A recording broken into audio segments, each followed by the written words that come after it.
Business partner meetings. Do you have meetings with your business partner in your small business? I'm Angela Brown, and this is Ask a House Cleaner. This is a show where you get to ask a house cleaning question, and I get to help you find an answer. Now, this week we are doing on this show a business partnership series where we're going through all the different nuances of having a business partner. Way too often, and I work with house cleaners all day, every day, who go into business with their spouses or with their parents or with their kids or their siblings, and then the business just starts falling apart because there's a lot of gray area of who's gonna do what. So this series is to help clarify all of that and to break it down and make it simple so that if you decide to go into business with someone you know, like, or trust, that at the end of the business, you still have a business and you still know, like, and trust them. All right. So today we're gonna talk about the business meeting between the business partner. All right, here's the biggest catch about going into business with somebody that you know. And it's that you say, oh, well, I'm so familiar with them. We'll just build the business as we go, right? It's so easy to do that. But the reality is, if you're bringing a business partner in, this is a business decision. It's not personal anymore. So although they might be your mom or your dad or your son or your cousin or whomever, this is not a family reunion. This is not dinner, okay? This is a business meeting, and the business meeting needs to be treated like a business meeting. What does that mean? It means it needs to be on your calendar, and it needs to be held at the same time every single week, so both of you can expect it no matter where you are, and you don't plan things around it. Now, this coming Monday at 4 p.m., I'm going to have a meeting with my mom. And you go, what? A meeting with your mom? It's true, but here's the thing. I'm a really busy business owner, and mom's a really busy mom and grandma. And so if I'm going to have a conversation with her, it is on my calendar, and it happens every Monday at 4 p.m., no matter where we are in the world. Now, the reason this works is because no matter what happens, she knows, hey, at Monday at 4 o'clock, I'm going to get a call. And she is at a phone Monday at 4 o'clock. And I know that no matter where I am in the world, Monday at 4 o'clock, I'm going to call my mom, right? It's on my calendar. And it's not that she can't call me at other times of the week. She can, and I can call her, and she will take my call. But on Monday at 4 p.m., I know I'm going to be meeting with my mom, okay? Tuesday, I meet with my husband, who is my business partner. This is really interesting and important for this reason. We've been business partners for 20 years. And as we've been business partners, there's a meeting every single week that is separate from the rest of our entire lives. So this is not I'm getting dressed in the morning and, we're sharing the same bathroom or whatever and we're having a conversation. This is a meeting where we sit down and we go over the books of the business, where we talk about the employees, where he shares with me his responsibilities, stuff that he did in the business this week, and I share with him the stuff that I did this week. That's the time where we talk and we spin ideas. Hey, what are you working on? Do you have any challenges? Is there anything I need to know about? Is there anything in your business that I could lend some extra care to?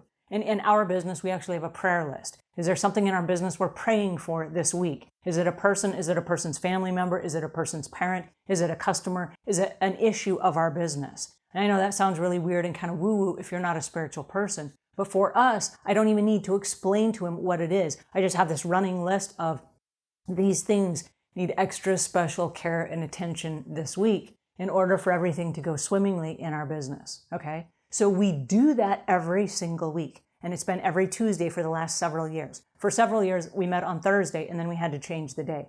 But the point is this, every single Tuesday, I know we're going to have that meeting. So if I'm crunching to my deadlines on Monday, I say, oh, I got to hurry and get this done because I got to report something back on Tuesday. The reason for having the meeting is measurability. If in your business, and in this series, I will leave links to them in the show notes, we have different areas of business partnerships. We already did a show on the agreements that you make and the roles that everyone plays.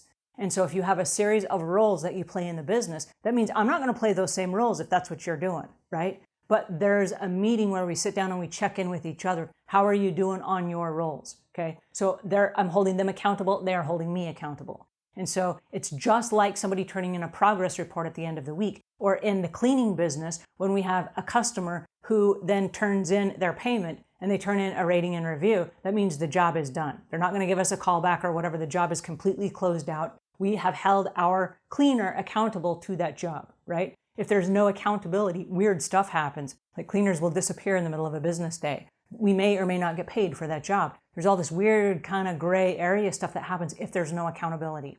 Having a business partner is the accountability. Did you do what you said you're going to do in the business this week? Now, you say, but he's your husband. Why would you talk to your husband that way? Well, the reason he is my husband is because I do talk to him that way. Because we have crystal clear boundaries and measurability for our business. After 20 years, he's still my husband, right? I've seen so many house cleaning businesses that just blow up and explode because both parties thought the other person was going to kind of do everything. And then no one was accountable. And then when the accountability tried to happen, like, hey, did you do what you said you were going to do? Well, I thought you were going to do it. And blaming and back and forth and nitpicking and fighting and disagreements and whatever. And poof, the business explodes, right? So if you are going to have a business and if it's going to take off and if it's going to work long term, it has to be run like a business. And so where do you draw the line? Because like my husband is not my business. My husband is only part of my business, right? I have another whole life with him where we go traveling around the world and we do fun things and we hang out and we eat dinner and we watch movies and it has nothing to do with business. And so we have to compartmentalize. But when we sit down on Tuesday and we have that meeting, it's all business, okay? We sit down and we bring all the stuff out that we're working on. Now, it's okay, like I said, it's okay if I talk to my mom during the week. It's okay if I talk to my husband during the week. I remember one night I went into the bed and I was standing there, I was fully clothed, standing there at the end of the bed, and I just was kind of in a daze. And my husband said, oh my goodness, we can't wait till Tuesday. You have to tell me what's going on. And I said, I'm really struggling with this particular thing in my business. And he said, is it something that I need to help you with? And I said, no, this is something that I'm in charge of. I'm at a loss. I don't know what the answer is. And so he said, well, maybe you can share with me what's going on and maybe I could come up with an answer. And so I shared with him what it was. And at the end, he said, I don't have an answer either. And I said, okay, great. I just wanted to share that. And then let's both be on the lookout for an answer. And so by the time we met next Tuesday, he was already, let me follow up with you. Have you come up with an answer? I put my thinking cap on. Here are a couple of solutions that I came up with. And I said, well, I put a couple of solutions in my thinking hat. Here's what I was thinking of. And then we were able to discuss it where it didn't bleed into our family time, right? I was able to bring it up briefly and we were able to kind of figure it out. Let me think about it. Let me sleep on it. Let me mull over it for a couple of days without it wrecking our life and just consuming all of our energy or us having a big blowout fight over it or whatever. And so the reason we treat our business like a business is so that it responds to us as a business. And in that, if you have a business partner, you must have business meetings where everything that they do during the week is accountable to you and everything that you do during the week is accountable to them. That way you're both playing on the same page and you both show up with renewed enthusiasm because you know, I'm not doing all the work myself. Oh, I thought that was your job. Nitpick, blame, right? It's everybody's bringing their A game to the table. And when you show up at that meeting, it is empowering, it is enlightening, it is inspiring, okay? So that's how that works. All right, I hope that helps. If it does, give us a thumbs up. If you have questions or comments, those go in the notes below. And until we meet again, leave the world a cleaner place than when you found it.